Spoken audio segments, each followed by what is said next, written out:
Bonjour, aujourd'hui on va faire une quiche au chou de Bruxelles et oignons. Alors on part le pied, on enlève les feuilles abîmées s'il y en a et on le coupe en deux, chaque chou de Bruxelles. Après on les lave, il faut bien entendu qu'ils soient de même taille pour finir la cuisson en même temps.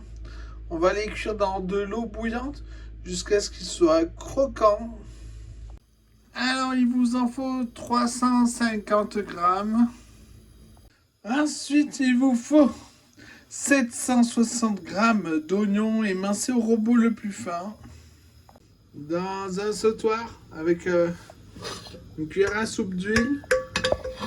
On va les faire cuire jusqu'à ce qu'ils soient savoureux. Voilà, alors là c'est savoureux.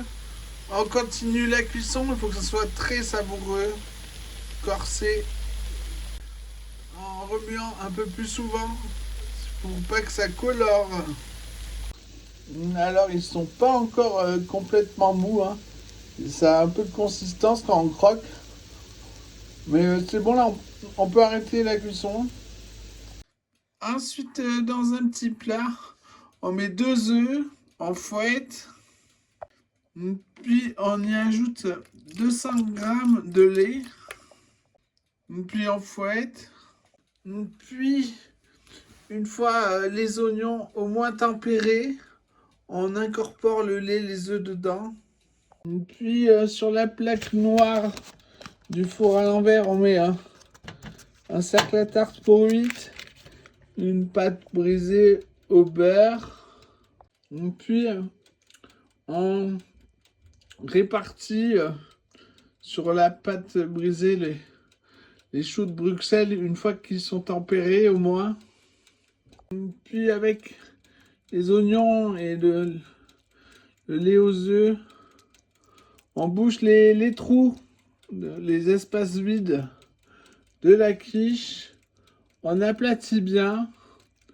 Ensuite, on va mettre au four 180 degrés, ventilé, départ à froid, jusqu'à ce que la pâte soit dorée dessous. Une fois cuite, on peut enlever le cercle à tarte. On laisse dans le four refroidir un peu.